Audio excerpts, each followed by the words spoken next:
નમસ્તે મારા વહાલા દર્શક મિત્રો, સ્વાગત છે તમારું આજના આ ખૂબ જ ખાસ અને મહત્વપૂર્ણ વિડીયોમાં। જો તમે પણ કન્યા રાશિના જાતક છો તો આ વિડીયો તમારા માટે કોઈ વરદાનથી ઓછો નથી। કન્યા રાશિવાળા ભાઈઓ અને બહેનો, આવનારું નવું અઠવાડિયું તમારી જિંદગીમાં એવા નવા અને મોટા ફેરફારો લઈને આવી રહ્યું છે જેની તમે કલ્પના પણ નહીં કરી હોય। ચારેય તરફ એક મોટી હલચલ દેખાઈ રહી છે અને આ સમય એવો છે જ્યારે તમારે જાગૃત થવાની જરૂર છે। મિત્રો, આ વિડીયોને સાવ છેલ્લે સુધી જોજો, કારણ કે આ વિડીયોમાં તમારી જિંદગીની એક એવી કડવી સચ્ચાઈ તમારી સામે મૂકવા જઈ રહ્યા છીએ જે છેલ્લા કેટલાય દિવસોથી તમે સતત અનુભવી રહ્યા છો। તમે રાત દિવસ એક કરીને જે મહેનત કરી રહ્યા છો તેનું પૂરતું ફળ તમને નથી મળી રહ્યું અને એ જ કારણ છે કે તમારા મનમાં સતત ચિંતા રહે છે। પરિવારમાં પણ નાની મોટી વાતોને લઈને કકડાટ કે ડખા થયા કરે છે, પરંતુ હું તમને વિશ્વાસ અપાવું છું કે જો તમે આ વિડીયોને અંત સુધી જોશો તો તમારો બધો જ તણાવ અને ચિંતા દૂર થઈ જવાની છે। આ આવનારા 7 દિવસોમાં તમારી જિંદગીમાં મોટા પોઝિટિવ એંધાણ દેખાઈ રહ્યા છે અને ગ્રહોની ગોઠવણ પણ ખૂબ જ સારી બની રહી છે। બસ અમુક નાની નાની વાતોનું અને ભૂલોનું ધ્યાન રાખવાનું છે જેથી આપણે એ બધું મેળવી શકીએ જે આપણે ક્યારેય સપનામાં પણ વિચાર્યું નહોતું। મહેનતનું ફળ તો મળશે જ, પણ સાથે સાથે તમારા ભાગ્યમાં એવી ખુશીઓ લખાઈ છે જે તમે પોતે પણ અનુભવી શકશો અને તમારી જિંદગીને એક નવું રૂપ આપી શકશો। આગળ વધતા પહેલા ચાલો વાત કરીએ એ કડવી સચ્ચાઈની જે તમારા દિલને સ્પર્શી જશે। કન્યા રાશિવાળા લોકોનું દિલ ખૂબ જ સાફ અને પવિત્ર હોય છે, પણ એ જ એમની સૌથી મોટી નબળાઈ બની જાય છે। તમે એવા લોકોને મદદ કરવા દોડી જાઓ છો જે તમારી કોઈ કદર નથી કરતા। તમે કોઈની આંખમાં આંસુ કે દુઃખ જોતા જ લાગણીશીલ થઈ જાઓ છો અને એ વ્યક્તિને પોતાનો માની લો છો। તમે એના પર જીવ ઓવારી દેવા તૈયાર થઈ જાઓ છો, પરંતુ બદલામાં તમને હંમેશા વિશ્વાસઘાત જ મળે છે। જે લોકો તમારી કિંમત નથી સમજતા, તમારી સાથે સમય વિતાવવા નથી માંગતા અને જ્યારે તમારી જરૂર હોય ત્યારે મોં ફેરવી લે છે, એવા મતલબી લોકો પાછળ તમે તમારી બધી જ શક્તિ વેડફી નાખો છો। જ્યારે તેઓ તમારી સામે ગુસ્સો કરે કે રૂસી જાય ત્યારે તમે તમારા પોતાના બધા જ કામ પડતા મૂકીને એમને મનાવવા માટે દોડો છો, જ્યારે હકીકત એ છે કે એ લોકો તમારા પ્રેમ અને સન્માનના લાયક જ નથી હોતા। આ આવનારા અઠવાડિયામાં તમારે એ વાતનું ખાસ ધ્યાન રાખવાનું છે કે ભૂલથી પણ કોઈના પર આંખ બંધ કરીને વિશ્વાસ ન કરતા। એવા લોકો માટે હવે અવેલેબલ રહેવાનું બંધ કરો જેઓ તમારી હાજરીને ગ્રાન્ટેડ લે છે, પછી ભલે એ તમારા પાડોશી હોય કે કોઈ નજીકનો લોહીનો સંબંધ હોય। જો તમે આ બાબતે લાગણીમાં તણાઈ ગયા તો તમારા હાથમાંથી એક બહુ મોટી તક સરી જશે અને તમે આખી જિંદગી પછતાતા રહી જશો। તમારા કરિયરની વાત કરીએ તો આવનારા અઠવાડિયામાં ગુરુ તમારા 10મા ભાવમાં બિરાજમાન થઈને તમારા કરિયરને એક નવી અને અદ્ભુત ઊંચાઈ આપવાના છે, પરંતુ આ કરિયરની પ્રગતિમાં અને સફળતાની સફરમાં અમુક પોતાના જ સગા સંબંધીઓ કે મિત્રો તમારા રસ્તામાં આડા આવવાની કોશિશ કરશે। તેઓ તમારો કિંમતી સમય બગાડશે, તમારી ક્ષમતાઓનો ખોટો ઉપયોગ કરશે અને તમને એક સાધનની જેમ વાપરવાની કોશિશ કરશે। તમારે તેમનાથી અત્યંત સાવચેત રહેવાની જરૂર છે।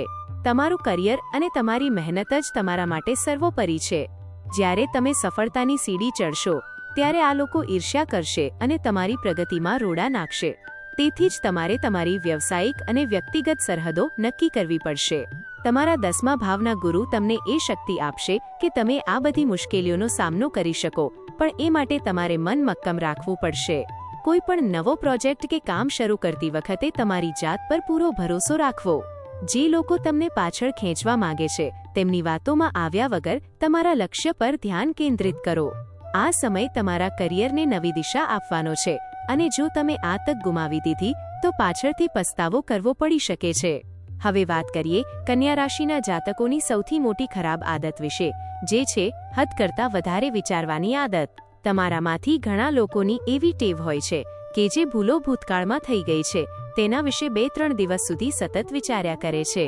તમે મનોમન સવાલો કરો છો કે મેં આવું શા માટે કર્યું, મારા મોઢામાંથી એવા શબ્દો કેમ નીકળી ગયા, મારે ત્યાં પૈસા નહોતા રોકવા જોઈતા, મારે એ વ્યક્તિ સાથે એવું વર્તન નહોતું કરવું જોઈતું। બસ આ જ વિચારોના વમળમાં તમે અટવાઈ જાઓ છો અને જૂની વાતો યાદ કરીને દુઃખી થયા કરો છો। પરંતુ મિત્રો, આ સમય ભૂતકાળની વાતોને પાછળ છોડી દેવાનો છે। જો તમે આ જ રીતે જૂની વાતો પકડીને બેસી રહેશો તો તમારો ભૂતકાળ તમારા ભવિષ્યની સૌથી મોટી રૂકાવટ બની જશે। આ વાતને તમારી ગાંઠે બાંધી લેજો કે આવનારા નવા અઠવાડિયામાં કેન્દ્રમાં શનિ અને મંગળ બિરાજમાન છે, જે તમારા લગ્નજીવન અને સંબંધોને એક નવી શરૂઆત આપવા માટે તૈયાર છે. જો તમે જૂની વાતોની ફરિયાદ લઈને બેસી રહેશો તો પરિસ્થિતિ સુધરવાને બદલે વધુ બગડશે અને તમારી જિંદગીની ગાડી પાટા પર આવવાને બદલે હંમેશા પાટાની નીચે જ ઉતરેલી રહેશે. આ ઉપરાંત તમારા 8મા ભાવમાં સૂર્ય અને મંગળની હાજરી છે, જેના કારણે અચાનક અમુક અણધારી ઘટનાઓ બનવાની શક્યતા રહે છે. જીવનમાં આવા અચાનક થતા ફેરફારોથી ગભરાઈ જવાની જરૂર નથી, પરંતુ જો તમે એ ઘટનાઓ અને પરિસ્થિતિઓમાં જ ગૂંચવાયેલા રહેશો તો તમે જિંદગીમાં આગળ નહીં વધી શકો. આ સમય વર્તમાન અને ભવિષ્યની યોજનાઓ પર ધ્યાન આપવાનો છે. ભૂતકાળની નાની મોટી ભૂલોને સ્વીકારીને તેમાંથી શીખ લઈને આગળ વધવું એ જ એક સમજદાર વ્યક્તિની નિશાની છે. કન્યા રાશિના લોકો સામાન્ય રીતે બહુ જ વિવેકી અને બુદ્ધિશાળી હોય છે અને તમારે આ જ ગુણનો ઉપયોગ કરવાનો છે. જે કંઈ પણ બની ગયું છે તે હવે બદલી શકાતું નથી, પણ આવનારો સમય આપણા હાથમાં છે. જો આપણે વર્તમાનમાં સભાન રહીને નિર્ણયો લઈશું તો ભવિષ્ય ખૂબ જ ઉજ્જવળ બનશે. આ વાતને બરાબર સમજી લો કે ભૂતકાળનું ચિંતન નહીં, પરંતુ ભવિષ્યનું નિર્માણ જ તમને આગળ લઈ જઈ શકે છે. હવે આપણે એક એવી ચેતવણી વિશે વાત કરવા જઈ રહ્યા છીએ જે તમારા માટે ખૂબ જ ગંભીર છે, કારણ કે આ બાબતને આપણે બહુ હળવાશથી લઈ રહ્યા છીએ અને તેના જ કારણે આપણા ઘણા બધા કામ અટકી ગયા છે. પૈસા આવતા આવતા અટકી જાય છે અને જિંદગી જાણે એક જગ્યાએ થંભી ગઈ હોય તેવું લાગે છે. પરંતુ આગળ વધતા પહેલા જો તમે હજુ સુધી આ વિડીયોને લાઇક નથી કર્યો તો એક લાઇક જરૂરથી કરી દેજો અને નીચે કોમેન્ટ બોક્સમાં સાચા દિલથી જય શનિદેવ જરૂર લખજો.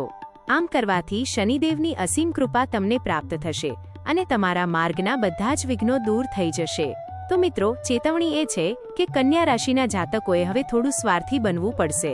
ઘણા લોકોને આ સલાહ વિચિત્ર લાગશે કે આપણે શા માટે સ્વાર્થી બનીએ, પણ આજના સમયની આ જ માંગ છે. વાતને ખૂબ જ ગંભીરતાથી સાંભળજો. રાહુ તમારા 6ઠ્ઠા ભાવમાં બિરાજમાન છે અને આ કારણે આવતું અઠવાડિયું તમારા વિરોધીઓને નવી પકડ અને તાકાત આપી શકે છે. રાહુ તમારી જિંદગીમાં એવો ભ્રમ પેદા કરશે કે અમુક લોકો તમારા પોતાના છે, પરંતુ વાસ્તવમાં તેઓ તમારા પોતાના નથી હોતા. તેઓ માત્ર પોતાના સ્વાર્થ માટે તમારી સાથે રહેવાનો દેખાવ કરે છે અને તમારો ઉપયોગ કરવાની કોશિશ કરે છે. તેથી જ કન્યા રાશિવાળા ભાઈઓ અને બહેનો, તમારે એવા લોકોને બહુ સ્પષ્ટ અને ચોક્કસ શબ્દોમાં ના કહેતા શીખવું પડશે. એવા લોકો જે હર વખત તમારી મદદ માંગે છે, જ્યારે પણ તેમની ઈચ્છા થાય ત્યારે ફોન કરીને તમને બોલાવી લે છે અને પોતાના કામમાં હંમેશા તમારો સાથ ઈચ્છે છે. તેમને એનાથી કોઈ ફરક નથી પડતો કે તમારું પોતાનું કામ બગડે છે કે નહીં, અને તમે પણ એટલા ભલા છો કે તમારી ઓફિસના, તમારા પોતાના પરિવારના કામ બાજુ પર મૂકીને તમે એમના કામ કરવા માટે દોડી જાઓ છો. આ જ કારણ છે કે તમે તમારા પોતાના કરિયર, તમારી પોતાની તબિયત અને તમારા મનની શાંતિ પર ધ્યાન નથી આપી શકતા. પરિણામે તમારા ઘરમાં પણ કકડાટ થાય છે, તમારી તબિયત બગડે છે અને જે કરિયરે ઉચ્ચ સ્તરે પહોંચવાનું હતું તે ત્યાં જ અટકી જાય છે. આ તમારી સૌથી મોટી ચેતવણી છે કે આવનારા અઠવાડિયામાં તમારે લોકોને ના કહેવાની હિંમત કેળવવી પડશે. જો તમને કોઈનું કામ કરવું ગમતું નથી અને જો તમારી પાસે સમય નથી તો તમારે સ્પષ્ટ ના પાડી દેવી જોઈએ. હવે તમારા પોતાના કામોને પ્રાથમિકતા આપો અને થોડા સ્વાર્થી બનો. આપણે એવું બિલકુલ નથી કહી રહ્યા કે તમારે ક્યારેય કોઈની મદદ ન કરવી જોઈએ કે માનવતા ભૂલી જવી જોઈએ, પરંતુ પહેલા તમારી પોતાની થાળીમાં જોવું જરૂરી છે. જ્યાં સુધી તમે પોતે મજબૂત નહીં હોવ, આર્થિક રીતે સક્ષમ નહીં હોવ અને માનસિક રીતે સ્વસ્થ નહીં હોવ, ત્યાં સુધી તમે બીજા કોઈને કેવી રીતે મદદ કરી શકશો? આ દુનિયા ખૂબ જ ઝડપથી આગળ વધી રહી છે અને જો તમે બધાની પાછળ દોડતા રહેશો તો તમે ત્યાંના ત્યાં જ રહી જશો. તમારું આ દયાળુ દિલ અને ભોળપણ હવે તમારા કામ નહીં આવે. રાહુ 6ઠ્ઠા ભાવથી તમારા છુપા દુશ્મનોને જગાડી રહ્યો છે અને લોકોના મગજમાં તમારા માટે ખરાબ વિચારો નાખી રહ્યો છે. તમારે આ બાબતે ખૂબ જ સતર્ક રહેવું પડશે. કોઈના પર પણ આંધળો વિશ્વાસ ન કરો અને તમારી જાતને સૌથી પહેલા મહત્વ આપો. આ સમય એવો છે જ્યારે તમારે તમારી પોતાની પ્રગતિ પર ધ્યાન કેન્દ્રિત કરવું પડશે. હવે આપણે એ 3 મહાપરિવર્તનો વિશે વાત કરીશું જે નવા અઠવાડિયામાં ગમે તેમ કરીને તમારી જિંદગીમાં થવાના છે. આ 3 પરિવર્તનોને સમજવા ખૂબ જ જરૂરી છે. સૌથી પહેલું પરિવર્તન એ છે કે આ નવા અઠવાડિયામાં તમારે તમારી ધનને લગતી યોજનાઓ, તમારા પરિવારની ખાનગી વાતો, તમારા આઈડિયા, ઓફિસના પ્રોજેક્ટ્સ અને પ્રેઝન્ટેશનને સંપૂર્ણપણે ગુપ્ત રાખવા પડશે. કોઈની સાથે પણ તમારા ભવિષ્યના પ્લાન શેર ન કરો. આવું એટલા માટે કહી રહ્યો છું કારણ કે તમારા 12મા ભાવમાં કેતુ બિરાજમાન છે અને 12મો ભાવ નુકસાન અને વ્યયનો ભાવ માનવામાં આવે છે. તેનો અર્થ એ છે કે તમારા આઈડિયાની ચોરી થઈ શકે છે, કોઈની ખરાબ નજર તમને લાગી શકે છે અથવા તો કોઈ તમને કોઈ ષડયંત્રમાં ફસાવી શકે છે. તેથી જેટલું બને તેટલું શાંત રહીને અને કોઈને પણ જણાવ્યા વગર તમારું કામ કરો. તમારી સફળતાનો અવાજ તમારી મહેનતથી આવવો જોઈએ, તમારી વાતોથી નહીં. બીજું મહાપરિવર્તન એ છે કે તમારે તમારી વાણી અને તમારા ક્રોધ પર વિશેષ નિયંત્રણ રાખવું પડશે. મંગળ કેન્દ્રમાં બિરાજમાન છે અને તેના કારણે તમારા જીવનસાથી કે પરિવારના સભ્યો સાથે મતભેદ કે ડખા થઈ શકે છે. જે બાબતો પહેલાથી જ સુધરવાની હતી તે તમારા ગુસ્સા કે કડવા શબ્દોના કારણે વધુ બગડી શકે છે. શબ્દો ખૂબ જ વિચારીને અને તોલીને બોલવા પડશે. વાણીથી જ માણસનું માન સન્માન વધે છે અને વાણીથી જ બધું બગડે પણ છે. તમારા શબ્દો કોઈના હૃદયને ન ઠેસ પહોંચાડે તેનું ખાસ ધ્યાન રાખજો. ધીરજ અને શાંતિ એ આ અઠવાડિયાની સૌથી મોટી ચાવી છે. જો તમે તમારા ક્રોધ પર કાબૂ રાખી શકશો તો તમારા સંબંધોમાં આવનારી ખટાશ દૂર થઈ જશે અને પ્રેમ ફરીથી ખીલી ઉઠશે. ત્રીજું મહાપરિવર્તન તમારી તબિયત સાથે જોડાયેલું છે. આ નવા અઠવાડિયામાં તમારી જવાબદારીઓ વધવાની છે. તમને એવો અહેસાસ થશે કે તમારા પર કામનું ભારણ ખૂબ વધી ગયું છે. જો તમે તમારા કામ અને આરામ વચ્ચે સંતુલન જાળવીને નહીં ચાલો તો તમારી તબિયત બગડી શકે છે. સમયસર ભોજન લેવું અને પૂરતી ઊંઘ લેવી ખૂબ જ જરૂરી છે. જો તમે કામ અને આરામનું એક યોગ્ય માળખું બનાવીને ચાલશો તો આ અઠવાડિયું એટલું અદ્ભુત જશે કે તમે કલ્પના પણ નહીં કરી હોય. તમારી એનર્જી લેવલને જાળવી રાખો અને સકારાત્મક વિચારો સાથે દરેક પરિસ્થિતિનો સામનો કરો. આ સમય તમારી શારીરિક અને માનસિક સ્વસ્થતાને પ્રાથમિકતા આપવાનો છે. મિત્રો, આ અઠવાડિયાને વધુ સારું બનાવવા માટે અને ગ્રહોની નકારાત્મક અસરને દૂર કરવા માટે આપણે કેટલાક અક્ષીર ઉપાયો પણ કરી શકીએ છીએ. પહેલો ઉપાય રાહુની નકારાત્મકતાને દૂર કરવા માટે છે, જે તમારા દુશ્મનોને જગાડી રહ્યા છે અને તમારા રસ્તામાં મુશ્કેલીઓ ઊભી કરી રહ્યા છે. આ ઉપાય કરવા માટે તમારે સોમવારના દિવસે શિવલિંગ પર જળ ચડાવવાનું છે. એક લોટામાં શુદ્ધ જળ લઈને તેમાં થોડા કાળા તલ ઉમેરો અને શિવલિંગ પર અભિષેક કરો. અભિષેક કરતી વખતે ઓમ નમઃ શિવાય મંત્રનો જાપ કરો. આ ઉપાય કરવાથી તમારા શત્રુઓ શાંત થશે અને રાહુના દોષો દૂર થશે. બીજો ઉપાય મંગળ માટે છે, જે તમારી વાણીને બગાડી રહ્યા છે અને સંબંધોમાં કડવાશ લાવી રહ્યા છે. મંગળને બળવાન બનાવવા અને તેમની કૃપા મેળવવા માટે તમારે દરેક મંગળવારે હનુમાનજીના મંદિરે જવું જોઈએ. ત્યાં જઈને સરસવના તેલનો દીવો પ્રગટાવો અને સાચા મનથી હનુમાન ચાલીસાના પાઠ કરો. હનુમાનજીની કૃપાથી તમારા બધા જ કષ્ટ દૂર થઈ જશે અને તમારામાં એક નવી હિંમત અને ઉર્જાનો સંચાર થશે. આ ઉપાયો અત્યંત સરળ છે પણ તેના પરિણામો ખૂબ જ ચમત્કારિક છે. કન્યા રાશિવાળા ભાઈઓ અને બહેનો, આજના વિડીયોમાં આપણે આવનારા સાપ્તાહિક રાશિફળ વિશે વિસ્તારથી વાત કરી. જો આમાંની એક પણ વાત તમારા દિલને સ્પર્શી હોય, તમને ઉપયોગી લાગી હોય તો વિડીયોને લાઇક કરવાનું ભૂલતા નહીં. આપણી આ ચેનલ પર આવી જ સકારાત્મક અને ઉપયોગી માહિતી મળતી રહેશે. તમારા મનમાં કોઈ પણ પ્રકારની તકલીફ હોય, ચિંતા હોય કે સવાલ હોય તો તમે નીચે કોમેન્ટ બોક્સમાં જણાવી શકો છો. અમે તમને તેનો યોગ્ય રસ્તો અને ઉકેલ આપવાનો પૂરેપૂરો પ્રયાસ કરીશું. ચેનલને સબસ્ક્રાઇબ કરો અને નોટિફિકેશન બટનને ઓલ પર સેટ કરો, જેથી ભવિષ્યમાં આવનારો કોઈ પણ વિડીયો તમારી સુધી સૌથી પહેલા પહોંચે. અંતમાં, તમારો આ સમય ખૂબ જ કિંમતી છે અને તેને બગાડવાને બદલે સકારાત્મક દિશામાં લગાવો.